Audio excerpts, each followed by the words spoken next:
मेरा नाम मनोज पुष्करना है। मैं मावली तहसील का एक बहुत ही छोटा सा गांव है पिंडली, उस गांव से हूँ। और मेरी फैमिली में मेरे दादाजी दादी जी, पापा जी, मम्मी जी, मेरा एक भाई है और दो बहनें हैं। लगभग 2017 की बात है। हमारे गांव में क्या है कि एक दिवाली का जो फंक्शन होता है वो पूरे डिवीज़न में फेमस है। खेखरा महोत्सव के नाम से जाना जाता है। तो वहाँ पे लगभग 8-10 हज़ार पब्लिक आती है और एंजॉय करती है। उस दिन क्या होता है कि मॉर्निंग में तो गन्ना लूट का कार्यक्रम होता है और उसके बाद में बैलों की दौड़ होती है। शाम को अन्नकूट महोत्सव होता है और उसके बाद में कल्चरल कार्यक्रम होता है। उसमें भक्ति संध्या इस टाइप का जागरण होता है। तो 2017 में क्या हुआ था कि हमारे गांव में वही आयोजन था और भीलवाड़ा से पार्टी आई थी कार्यक्रम करने के लिए। तो उस टाइम यूट्यूब का क्रेज़ बहुत अच्छा चल रहा था। तो कोई भी कार्यक्रम होता उसकी लाइव वीडियोग्राफी की जाती थी। तो उस टाइम भी पार्टी के साथ में आए थे कैमरामैन वगैरह, पर उन्होंने क्या है कि उस कार्यक्रम को शूट तो किया था पर वो यूट्यूब प्लेटफॉर्म पे आया नहीं। तो उस टाइम से मेरे मन में ये आया कि क्यों ना मैं खुद ही सीएस फील्ड से ही हूँ, तो अपना खुद का अपन चैनल क्रिएट करके इस चीज़ को अपन लाइव जो कार्यक्रम होते हैं इनको अपन पब्लिश कर सकते हैं। तो तब से मैं और मेरा एक फ्रेंड है जो दिल्ली जॉब करता था, अभिषेक जड़वा है, तो उसने और मैंने मिल के उदयपुर लेक सिटी के नाम से एक चैनल क्रिएट किया। और उस पे हम ये लाइव भक्ति संध्या, कवि सम्मेलन, भागवत कथा, राम कथा और एल्बम वगैरह हम उस पर अपलोड करने लगे। तब से उदयपुर लेक सिटी चैनल की शुरुआत हुई। देखिए, जब हम दोनों दोस्तों ने मिलकर इस चैनल की शुरुआत की तो शुरू शुरू में तो हमें कोई रेस्पॉन्स नहीं मिला था, क्योंकि बहुत सारे यूट्यूबर थे और बहुत सारे लाइव शो को कैप्चर करने वाले स्टूडियो भी थे। तो हमने स्टार्टिंग में बहुत ही कम रेट पे काम करना शुरू किया था, क्योंकि हमें मार्केट में स्टार्टिंग एज ए स्टार्टअप के तौर पे काम करना था और लोगों में पहचान भी इतनी नहीं थी। तो धीरे धीरे हमने क्या है कि बहुत कम रेट में काम शुरू किया और फिर धीरे धीरे लोगों को हमारा काम अच्छा लगने लगा। तो फिर लोग हमें सिंगर है और कोई जो कार्यक्रम करवा रहे होते आयोजक वो भी बुलाते थे, सिंगर भी बुलाते थे, साउंड वाले भी बुलाते थे। तो हम क्या है लोगों से जुड़ने की भावना से उनसे मिलते थे। तो उस वजह से हमें फिर रेगुलर काम मिलने लगा।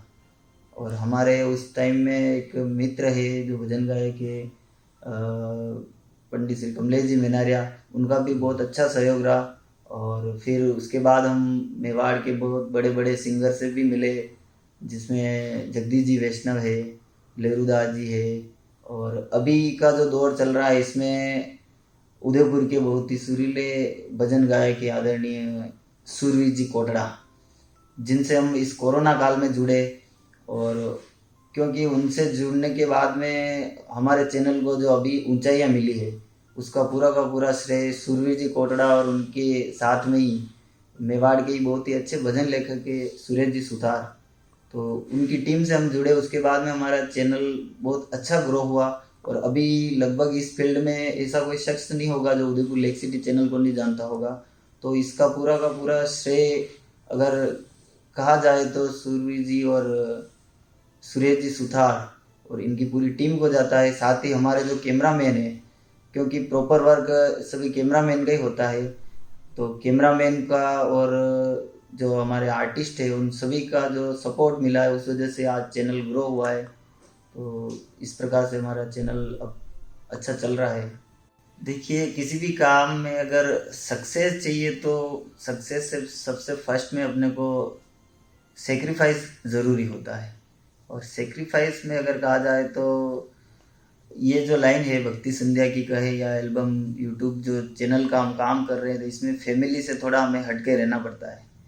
पूरी पूरी रात हमें घर से अलग भी रहना पड़ता है। तो शुरू शुरू में क्या घर वाले इस चीज़ को पसंद नहीं करते थे कि आप पूरी पूरी रात अलग रहते हो। तो उनको क्या फर्स्ट फर्स्ट में यूँ लगता था कि ये कहाँ जाते हैं, क्या करते हैं। तो फिर उनको अपने विश्वास दिलाया कि हम कोई गलत काम नहीं कर रहे हैं। तो धीरे धीरे फैमिली वाले भी सपोर्ट कर रहे हैं और सबसे ज़्यादा सपोर्ट हमारे फ्रेंड्स जो सर्कल है उनका रहा है, क्योंकि वो सारे जितने भी हमारे वीडियोज़ आते हैं उनको शेयर करने का काम करते हैं और उनको फैलाने का काम करते हैं। तो अगर सक्सेस की बात कही जाए तो किसी भी काम को अगर सफल बनाना तो उसके लिए एक तो कंसिस्टेंसी ज़रूरी है और टाइम पर उसको पूरा करना होता है, तब जाके वो सक्सेस होता है। लीडरशिप की बात अगर आई है तो लीडरशिप में जब पढ़ाई जब से हमारी शुरुआत हुई थी बचपन से ही, तो तब से ही क्या हमारा ग्रुप रहता था, उसमें कोई भी काम की शुरुआत चाहे शरारत भी हो तो शुरुआत में ही करता था हमेशा। तो ये लीडरशिप तो तब से बचपन से ही है और उसी वजह से अभी भी पूरी टीम हम मैनेज करते हैं। वैसे हमारी टीम के अलग अलग डिपार्टमेंट रहते हैं, वीडियो का डिपार्टमेंट पूरा अलग है, जिसमें संगीत का डिपार्टमेंट तो संगीत से सिंगर होते हैं वो करते हैं पूरी लीडरशिप, और राइटर जो लिरिक्स का काम है वो लिरिक्स राइटर है वो देखते हैं पूरा। तो इसमें हमारा पूरा एक कॉम्बिनेशन चलता है, उसमें ऐसा नहीं कह सकते कि मैं खुद ही लीडर हूँ। ये ज़रूर है कि हाँ वीडियो का और ऐसा कोई सोशल मीडिया प्लेटफॉर्म का कोई भी काम है तो उसमें मेरी तरफ से पूरा सपोर्ट रहता है, उसमें मैं पूरी तरह से इन्वॉल्व होकर उसको करता हूँ। हमारे चैनल पर वैसे तो भक्ति संध्या, रात्रि जागरण इनका ज़्यादा रहता है। इसी के साथ साथ हम कवि सम्मेलन और आने वाले दिनों में हमारा पहले प्लान था पर बीच में क्या कोविड आ गया तो उस वजह से हमने उसको पोस्टपोन कर दिया था। एक इंटरव्यू सीरीज़ निकालने का भी प्लान था तो वो कोविड की वजह से हमने उसको पोस्टपोन कर दिया था। अब थोड़ा कोविड का असर कम हुआ है तो जब ये पूरा ख़त्म हो जाएगा उसके बाद हम उसको कंटिन्यू करने वाले हैं। और बाकी एल्बम सॉन्ग का भी इस कोविड टाइम में बहुत अच्छा हमने काम किया है और इंडिया की पूरी ऑडियंस ने उसको अपना बहुत ज़्यादा प्यार दिया है, जिसमें अभी देखा जाए तो एक बहुत ही ज़्यादा जो पॉपुलर हुआ है सॉन्ग मीठी मुस्काना फुलड़ा बरसावनी, जिसको उदयपुर के ही सूर्य जी कोटड़ा ने गाया है और सूर्य जी सुथार ने उसको लिखा है और जिसमें अभिनय किया है यश मारू एंड दीपशिका, जो उदयपुर के बहुत ही अच्छे आर्टिस्ट हैं। अगर मौका मिलता है कि मैं पीछे जाकर अपना करियर चुनना चाहूँ तो वैसे पढ़ाई सबसे मेन रोल होता है लाइफ में। तो मैं क्या है कि मैंने पढ़ाई सीएस फील्ड से की थी और मैं किसी दूसरे फील्ड में आ गया हूँ, पर मैंने उस फील्ड को छोड़ा भी नहीं है क्योंकि सोशल मीडिया का प्लेटफॉर्म है वो ये आईटी फील्ड से ही है तो उसको भी पकड़ रखा है, तो मैं उसी फील्ड में जाना चाहूँगा। उसके साथ साथ जो अभी काम कर रहे हैं ये मैं बचपन से ही संगीत से भी जुड़ा हुआ हूँ तो ये इस चीज़ को मैं छोड़ नहीं सकता हूँ। तो अगर मेरे को मौका मिलता है तो मैं इन दोनों चीज़ों को प्रॉपरली करना चाहूँगा।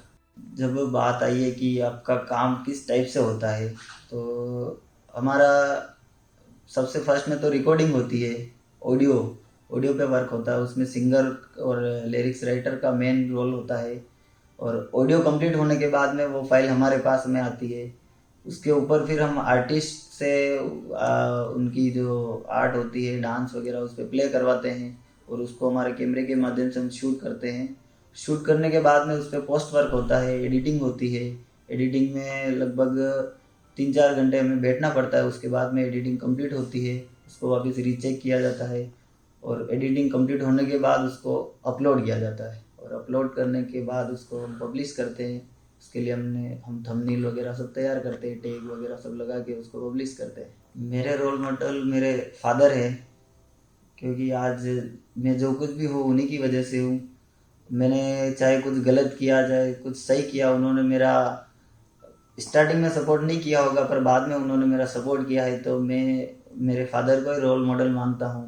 फन एक्टिविटी में हमारी टीम जब साथ में होती है तो हम कॉमेडी करते हैं, बहुत सारे जोक्स वगैरह हम सभी मिल करके एंजॉय करते हैं और कमेंट अगर करने हो तो कमेंट करने में हमारी टीम एक्सपर्ट है। बाकी भजन जो होते हैं, भजनों को सुनना और भजनों को लिखना गाना, ये सारा हमारा फन एक्टिविटी में ही आता है। हम फ्री टाइम में भी यही करते हैं। अगर इस जो अभी टाइम चल रहा है इसमें क्या है कि अभी कोविड आ गया था तो उस वजह से बहुत से लोगों की जॉब चली गई। तो मेरा जो काम है ये काम कोविड के टाइम में भी चलता रहा। तो अगर कोई बंदा अगर यूट्यूबर बनना चाहता है तो उसको अगर कोई प्रॉब्लम भी आती है, बहुत सारा स्ट्रगल करना पड़ता है, तो यूट्यूबर बनने के लिए ज़रूरी नहीं कि पढ़ाई ज़रूरी है, उसको एक्सपीरियंस होना चाहिए। और अगर आप यूट्यूबर बनना चाहते हैं तो बहुत अच्छा फील्ड है, इसमें आप अपना करियर भी बना सकते हैं। मैं इसके साथ साथ एंकरिंग भी करता हूँ, भक्ति संध्या, कवि सम्मेलन, भागवत कथा में एंकरिंग का काम भी है मेरा। तो मेरी टीम का मैं एंकर भी हूँ। तो एंकरिंग में बहुत सारे डायलॉग, शायरी वगैरह, कॉमेडी भी करनी पड़ती है। मेरी तरफ से अभी के जो युवा है उन सभी के लिए दो पंक्तियाँ मैं कहना चाहता हूँ कि ज़िंदगी तो सभी जीते हैं, कि ज़िंदगी तो सभी जीते हैं, पर जियो ऐसे कि नाम हो जाए, और काम कुछ ऐसा करो कि जीना सफल हो जाए, कि जीना सफल हो जाए। और मेरे को दो पंक्तियाँ बहुत अच्छी लगती है, वो मैं आपको सुनाना चाहता हूँ कि रख हौसला वो मंजर भी आएगा, कि रख हौसला वो मंजर भी आएगा, प्यासे के पास चल के समंदर भी आएगा, और मुश्किलों का सामना हिम्मत से करना है मेरे दोस्त, तुझे मंजिल भी मिलेगी और मिलने का मज़ा भी आएगा। बाकी आपने अगर मेरी स्टोरी सुनी और अगर आपको मेरी स्टोरी पसंद आई है तो आप इसे को लाइक करें, शेयर करें। आपका बहुत बहुत आभार। जय हिंद, जय मेवाड़, जय जय राजस्थान।